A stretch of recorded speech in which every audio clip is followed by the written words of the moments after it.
C'était à l'époque où, encore écolier, je m'étais rendu aux examens de la préfecture, dont la session coïncidait avec les fêtes de printemps.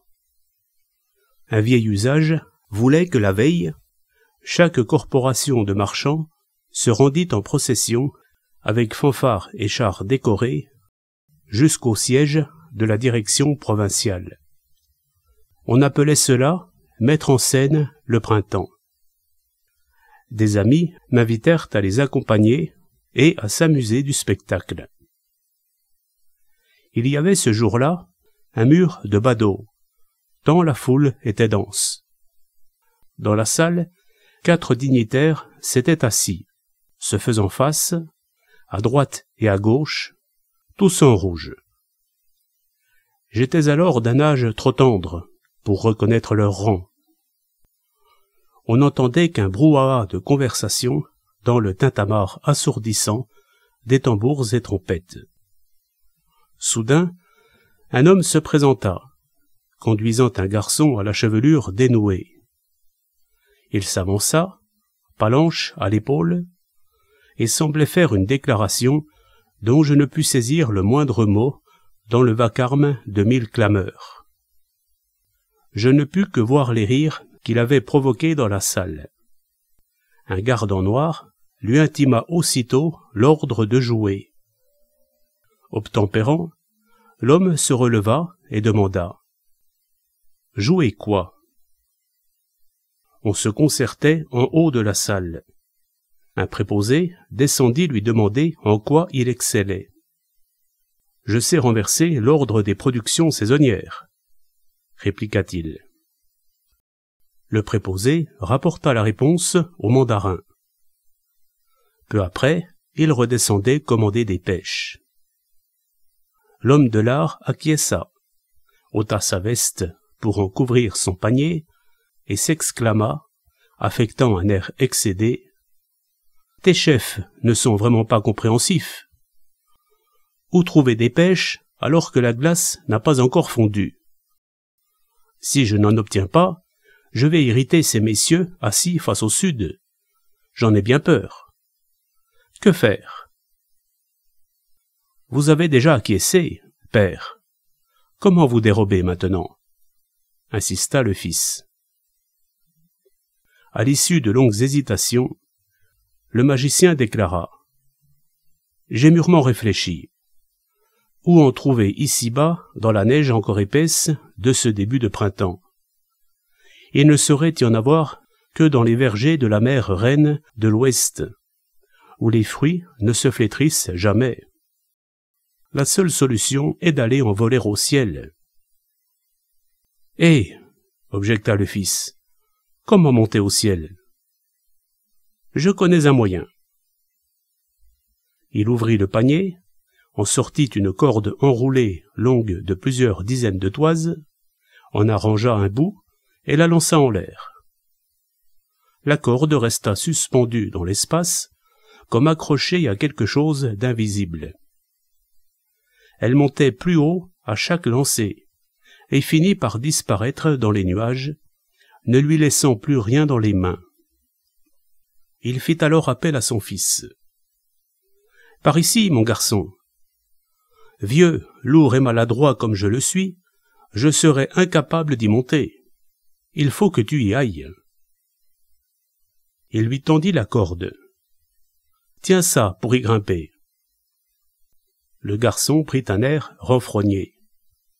Sur un ton plein de rancœur, « C'est de la folie furieuse, papa. Avec cette corde d'un seul filin, tu veux que je me fie à ça pour monter à une hauteur de 10 000 toises? Si elle casse à mi-course, je me brise les os. » Le père força la voix, plus pressant encore. « J'ai promis, il n'est plus temps d'avoir des regrets. Je t'en prie, vas-y. Ne rechigne donc pas à la peine. Si tu parviens à en dérober une, il y aura une récompense de 100 pièces d'or. De quoi te marier à une jolie fille. » Le garçon se décida enfin à saisir la corde et grimpa en spirale, mains en mouvement et pieds à leur suite, comme l'araignée sur sa toile. Il atteignit les nuées et fut bientôt hors de portée des regards.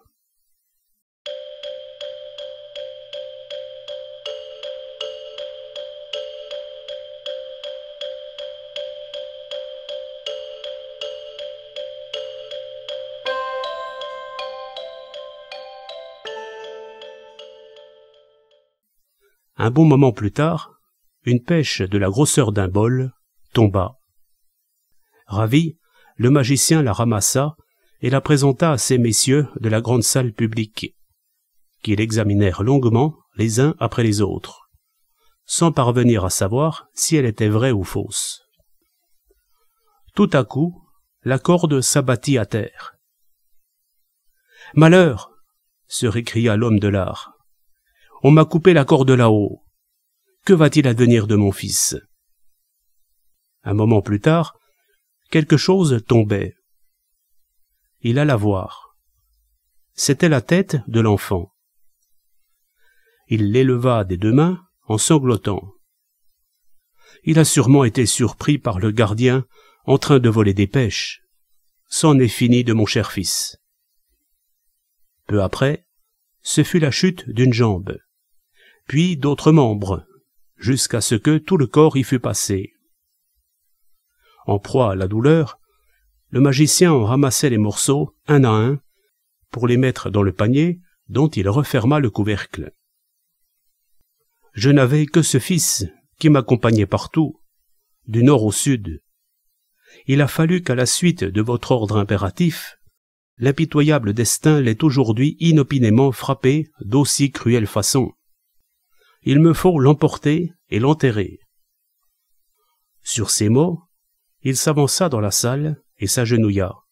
« Pour une pêche, tuez mon enfant. Si vous prenez en pitié le pauvre homme que je suis en consentant à contribuer aux frais des funérailles, je vous tresserai les nœuds d'une éternelle reconnaissance. » La stupeur était générale. Chaque membre de l'assistance lui fit un don en métal précieux. L'illusionniste fourrait le tout dans sa ceinture. Puis il tapota le panier en appelant « Mon petit Baba, qu'attends-tu pour te montrer et remercier nos généreux donateurs ?» Soudain, une tête de gosse échevelé poussa le couvercle. Il sortit et se prosterna face au nord. C'était son fils. Le tour était si extraordinaire que je m'en souviens encore. Je me suis laissé dire par la suite que la secte du lotus blanc savait le pratiquer. Faut-il supposer que cet homme en était un épigone ?